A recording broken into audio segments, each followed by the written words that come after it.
नमस्कार, मैं अनुराग।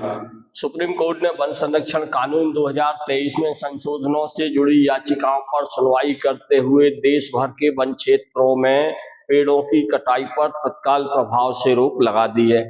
सरकार की इस दलील को खारिज कर अदालत ने कहा कि जब तक संशोधनों की पूरी समीक्षा नहीं हो जाती तब तक केंद्र और राज्य सरकारें किसी भी प्रकार की कटाई की अनुमति नहीं दे सकती। सुप्रीम कोर्ट के इतने महत्वपूर्ण आदेश की खबर बड़े बड़े समाचार पत्रों और बड़े चैनलों से गायब रही। यदि किसी समाचार पत्र ने इस खबर को छापा भी तो एक दो कॉलम की खबरों के रूप में इसे बनाकर किसी कोने में लगा दिया, जबकि होना यह था कि इस समाचार को उस दिन की लीड खबर के रूप में छापा जाना चाहिए था।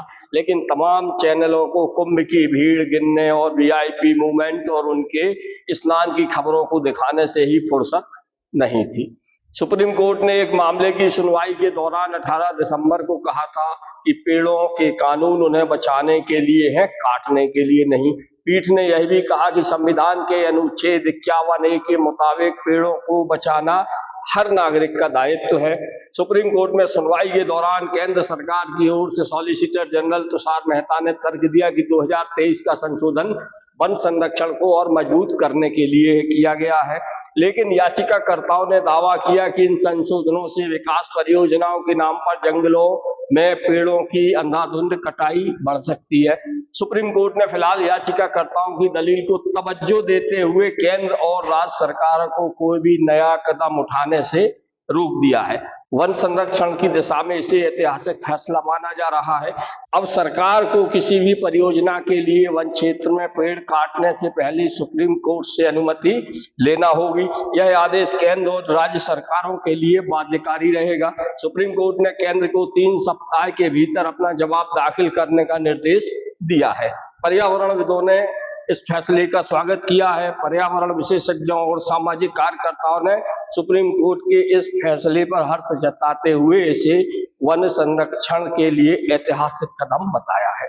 इससे देश भर में हरे भरे जंगलों को बचाने में मदद मिलेगी और पर्यावरण संतुलन बनाए रखने में ये अहम भूमिका भी निभाएगा। सुप्रीम कोर्ट ने एक मामले की सुनवाई के दौरान 18 दिसंबर को टिप्पणी की थी कि पेड़ों पर कानून उन्हें बचाने के लिए है। न्यायालय ने पेड़ों की गणना और उन्हें बचाने के लिए कदम उठाने के संबंध में आदेश पारित करने के संकेत भी दिए थे। यह मुद्दा पर्यावरणविद MC मेहता द्वारा 1985 में दायर जनहित याचिका पर आधारित है। सर्वोच्च न्यायालय ने वृक्ष प्राधिकरण को निर्देश दिया कि वह राष्ट्रीय राजधानी में मौजूदा पेड़ों की गणना कराए। न्यायालय ने कहा कि पेड़ों को काटने की अनुमति केवल असाधारण मामलों में या अत्यंत आवश्यक समय पर ही दी जाएगी। न्यायमूर्ति AS ओका और न्यायमूर्ति अगस्टीन जॉर्ज मसीह की खंडपीठ ने प्राधिकरण को दिल्ली वृक्ष संरक्षण अधिनियम 1994 के तहत जनगणना करने के लिए वन अनुसंधान संस्थान FRI को नियुक्त करने का निर्देश भी दिया था। न्यायमूर्ति ओका ने कहा, जब तक पेड़ों पर आंकड़े उपलब्ध नहीं होंगे तब तक अवैध कटाई के बारे में जानना असंभव है। 19 दिसंबर 2024 को सुप्रीम कोर्ट ने कहा था कि दिल्ली में पेड़ों की गणना की जाएगी और 50 या उससे अधिक पेड़ों को काटने के किसी भी अनुरोध को केंद्रीय अधिकार प्राप्त समिति यानी CEC की मंजूरी लेनी होगी। जस्टिस AS ओका और जस्टिस अगस्टीन जॉर्ज मसीह की पीठ ने दिल्ली वृक्ष प्राधिकरण से कहा कि वह गणना के लिए वन अनुसंधान संस्थान FRI और विशेषज्ञों की सहायता ले। बेंच ने कहा, पेड़ हमारे पर्यावरण का बहुत महत्वपूर्ण हिस्सा है। ऐतिहासिक सिद्धांत के तहत सरकार को पर्यावरण क्षरण के कारणों का पूर्वानुमान लगाना, उन्हें रोकना और उनका उन्मूलन करना चाहिए, जिसमें उल्लंघनकर्ताओं के खिलाफ कड़ी कार्रवाई करना भी शामिल है। पीठ ने हाल ही में हरित क्षेत्र को बढ़ाने के लिए कदम उठाने में प्रगति न करने के लिए दिल्ली सरकार की खिंचाई भी की थी और कहा गया था कि वह हरित क्षेत्र को बढ़ाने के लिए उपाय सुझाने को लेकर एक बाहरी एजेंसी नियुक्त करेगी। 2019 में सुप्रीम कोर्ट ने कानून के छात्र ऋषभ रंजन द्वारा भारत के मुख्य न्यायाधीश को संबोधित एक पत्र याचिका पर स्वतः संज्ञान लिया, जिसमें कॉलोनी में पेड़ों की कटाई पर रोक लगाने की मांग की गई थी। शीर्ष अदालत ने MLRCL को पेड़ों की कटाई न करने की बात का सख्ती से पालन करने का निर्देश दिया था। 2019 में सुप्रीम कोर्ट ने मुंबई से जुड़े एक मामले में कानून के छात्र ऋषभ रंजन द्वारा भारत के मुख्य न्यायाधीश को संबोधित एक पत्र याचिका पर स्वतः संज्ञान लिया, जिसमें कॉलोनी में पेड़ों की कटाई पर रोक लगाने की मांग की गई थी। शीर्ष अदालत ने MLRCL को पेड़ों की कटाई न करने की बात का सख्ती से पालन करने का निर्देश दिया था और उल्लंघन के मामले में सख्त कार्रवाई की चेतावनी दी थी। महाराष्ट्र सरकार की ओर से सॉलिसिटर जनरल द्वारा प्रस्तुत किए जाने के बाद भी अब और पेड़ नहीं काटे जाएंगे। सुप्रीम कोर्ट ने अधिकारियों को और पेड़ काटने से रोक दिया था। कॉलोनी में पेड़ों की कटाई का हरित कार्यकर्ताओं और आरए निवासियों ने विरोध किया था। इस मामले में सुप्रीम कोर्ट ने पेड़ों की कटाई को लेकर मुंबई मेट्रो को फटकार लगाई थी, साथ ही उस पर 10 लाख रुपए का जुर्माना भी लगाया था। सुप्रीम कोर्ट ने सख्त टिप्पणी देते हुए कहा कि मुंबई में पेड़ काटने से पहले कोर्ट से अनुमति लेना होगी। न्यायालय ने 2023 में कुछ वनवासी समुदायों को मेट्रो रेल परियोजना के लिए जंगल में पेड़ों की कटाई को लेकर अपनी शिकायतों के साथ बॉम्बे उच्च न्यायालय जाने की अनुमति दी थी। 17 अप्रैल 2023 को सुप्रीम कोर्ट ने कार सेट परियोजना के मामले में मुंबई मेट्रो को कड़ी फटकार भी लगाई थी। कोर्ट ने कहा कि जंगल में केवल 84 पेड़ों की कटाई की अनुमति का आदेश दिया गया था, इसका उल्लंघन किया गया है। सुप्रीम कोर्ट ने उन पर 10 लाख रुपए का जुर्माना भी ठोक दिया था। सुप्रीम कोर्ट ने कहा कि 84 से ज्यादा पेड़ों की कटाई के लिए वृक्ष प्राधिकरण को MMRCL की ओर से आवेदन देना अनुचित था। भारत में आरक्षित वन क्षेत्रों का एक बड़ा हिस्सा है। यह आरक्षित वन क्षेत्र वह है जिसको कुछ सीमा तक संरक्षित करने का लक्ष्य निर्धारित किया गया है। इस शब्द का सबसे पहले उपयोग भारतीय वन अधिनियम 1927 में हुआ था। भारत का पहला आरक्षित वन सतपुड़ा राष्ट्रीय उद्यान था। भारत सरकार ने वन्य जीव संरक्षण अधिनियम 1972 को प्रभावी रूप से देश के वन्य जीव की रक्षा करने, जीवों के अवैध शिकार, तस्करी और उनके एवं उनसे संबंधित सामान के अवैध व्यापार को नियंत्रित करने के उद्देश्य से लागू किया था। सर्वोच्च न्यायालय वन संरक्षण और खासतौर से पेड़ों की कटाई के प्रति कितना संवेदनशीलता है, इसका पता एक और मामले से लगता है, जब पश्चिम बंगाल में भारत बांग्लादेश सीमा पर 5 रेल ओवर ब्रिज निर्माण के लिए हेरिटेज पेड़ों की कटाई का मामला कोलकाता हाई कोर्ट से सुप्रीम कोर्ट पहुंचा था। कोलकाता हाई कोर्ट की तरफ से पेड़ों की कटाई पर रोक नहीं लगने के बाद association for protection of democratic rights यानी APDR ने सुप्रीम कोर्ट में याचिका दाखिल की थी। इस मुद्दे पर तत्कालीन चीफ जस्टिस SK बोबड़े की अध्यक्षता वाली 3 सदस्यीय पीठ ने कहा था कि हरियाली को संरक्षित करना जरूरी है। चीफ जस्टिस ने कहा था, हम यह देखना चाहेंगे कि हम कुछ सिद्धांतों का पालन कर सकते हैं, हम कुछ सुझाव चाहेंगे कि पेड़ों को काटे बिना रास्ता बनाने का कोई तरीका और हो सकता है। यह थोड़ा खर्चीला हो सकता है, लेकिन अगर पेड़ों की महत्ता या उपयोगिता समझी जाए तो बेहतर होगा। इसी मामले पर सुनवाई करते हुए सुप्रीम कोर्ट ने यह भी पूछा था कि एक पेड़ की उपयोगिता कितनी है। देश में पेड़ों की कटाई पर चिंता जताते हुए सुप्रीम कोर्ट ने कहा था कि जिस तरह से हरित क्षेत्र में लगातार कमी हो रही है, लोग जब तक इसका परिणाम समझ पाएंगे तब तक सब कुछ खत्म हो जाएगा। सुप्रीम कोर्ट ने कहा था कि अब समय आ गया है कि ऑक्सीजन देने के आधार पर पेड़ की उपयोगिता जानी जाए।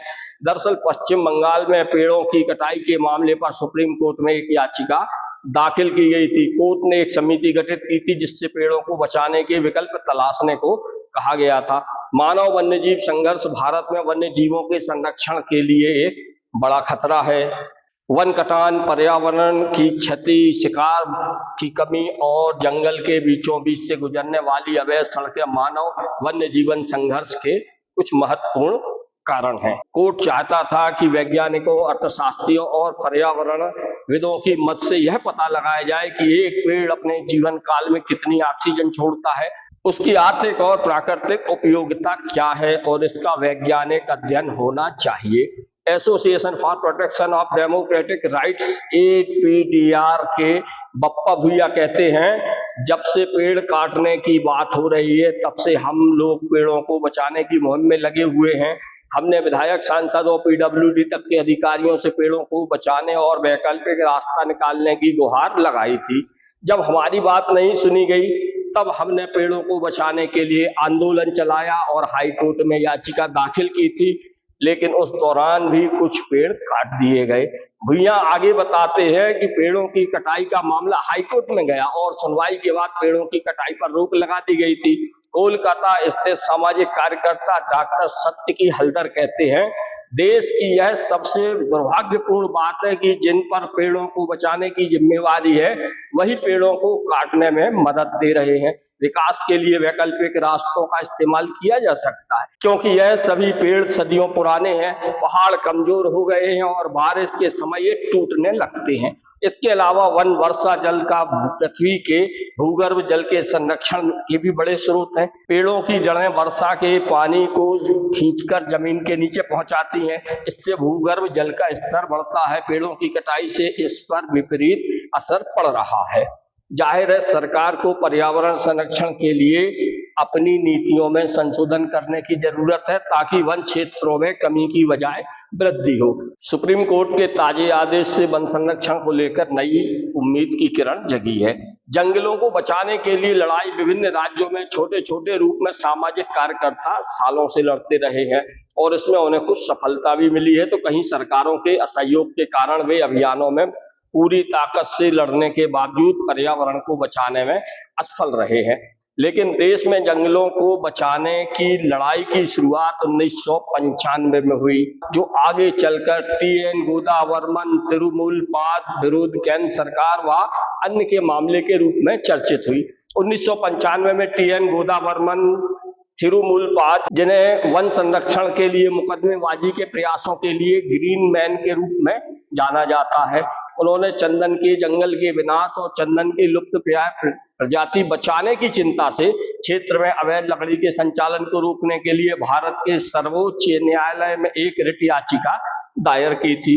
उन्होंने दावा किया कि लकड़ी के संचालन ने वन संरक्षण अधिनियम की धारा 2 का उल्लंघन किया है, जिसमें कहा गया है कि कोई भी राज्य सरकार या कोई अन्य प्राधिकरण केंद्र सरकार की पूर्व अनुमति के बिना किसी भी माध्यम से गैर वानिकी गतिविधियों के लिए जंगल की भूमि का उपयोग नहीं कर सकता है। यह मामला तमिलनाडु के नीलगिरी जिले के टी.एन. गोदावर्मन ने शुरू किया था।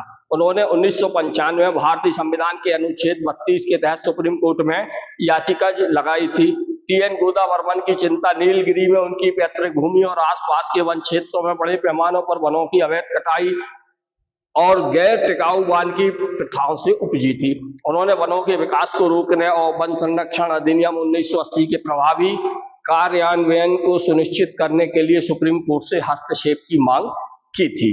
यह मामला मूल रूप से तमिलनाडु में वनों के क्षरण के विशिष्ट मुद्दे को संबोधित करने के उद्देश्य से था, लेकिन बाद में इसका विस्तार पूरे देश में वन संरक्षण को कवर करने के लिए किया गया। सर्वोच्च न्यायालय ने राज्य सरकार के साथ साथ केंद्र सरकार को भी देश भर में वनों की रक्षा करने के निर्देश जारी किए गए थे। सर्वोच्च न्यायालय ने राज्य सरकार के साथ साथ केंद्र सरकार को भी देश भर में वनों की रक्षा करने के निर्देश जारी किए थे। सर्वोच्च न्यायालय के सक्रिय हस्तक्षेप ने गोदावर्मन मामले को वन और पर्यावरण संरक्षण की अवलोकन के लिए एक महत्वपूर्ण मामले में बदल दिया था। सुप्रीम कोर्ट में टी.एन. गोदावर्मन थिरुमुलपाद विरुद्ध केंद्र सरकार के मामले की सुनवाई चल ही रही थी कि इसी दौरान मध्य प्रदेश के दमोह जिले के जंगलों की कटाई और बड़े पैमाने पर उत्खनन व परिवहन का मामला भी सुप्रीम कोर्ट के ध्यान में लाया गया।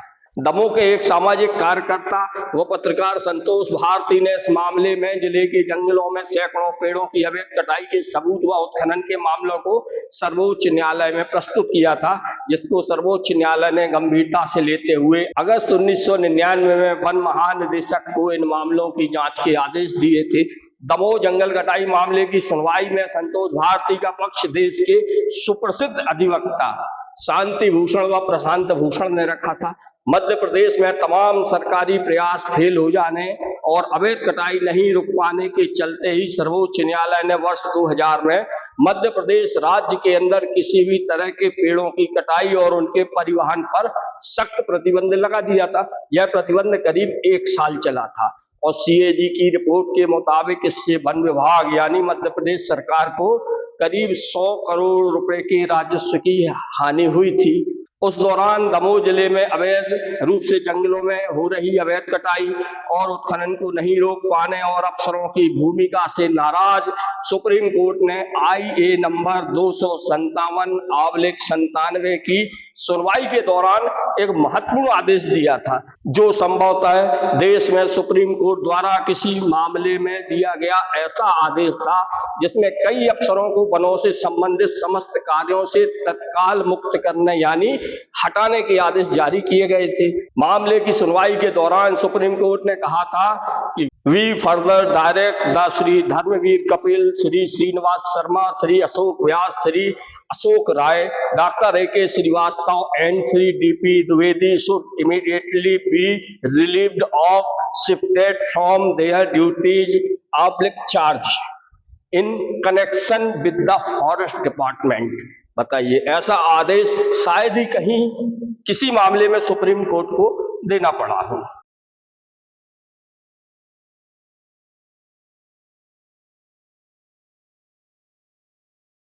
जब आप सुप्रीम कोर्ट लेकर गए थे दमोह जंगल कटाई का मामला, तो उस समय जिले में और प्रदेश में क्या स्थिति थी वनों की, और क्यों ये स्थिति बनी कि सुप्रीम कोर्ट तक जाना पड़ा?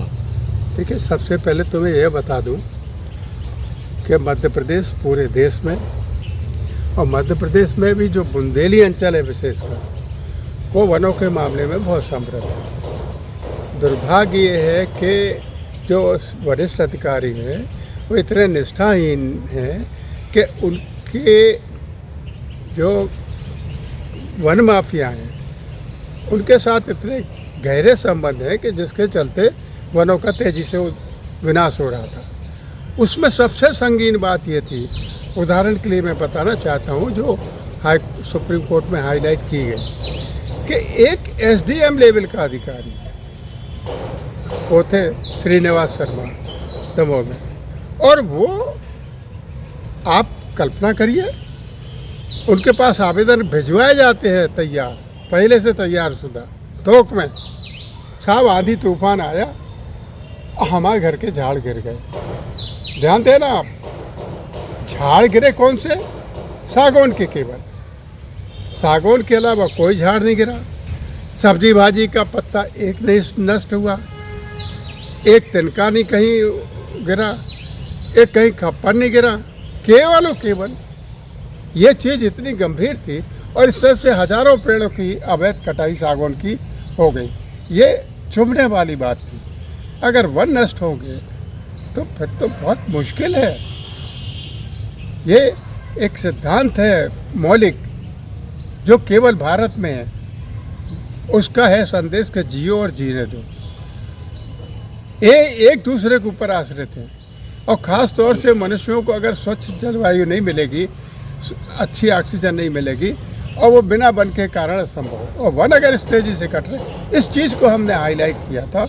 और केवल दमोह का नहीं, हमने इसके अलावा पूरे प्रदेश के जो प्रमुख वनांचल हैं, प्रसिद्ध हैं, बैतूल है, माधव नेशनल पार्क है, पन्ना नेशनल पार्क है, दूसरे जो पार्क है नेशनल पार्क है, टाइगर रिजर्व है, उस सब में हमने जहाँ जहाँ विनाश हुआ उसके सब प्रमाण हमने दस्तावेज पेश किए थे। और उससे सुप्रीम कोर्ट ने जब वो देखे, जब हमने बताया कि 8-8, 10-10 फुट की गर्थ यानी गुलाई वाले और झाड़ निर्ममता से काटे गए, और कटे हुए झाड़ियों के जब जीवंत फोटो दिखाए तो सुप्रीम कोर्ट की जो बेंच थी वो इतनी ज़्यादा इससे उत्तेजित हुई कि उसने कहा कि तत्काल प्रभाव से पूरे मध्य प्रदेश में एक भी वृक्ष नहीं कटेगा।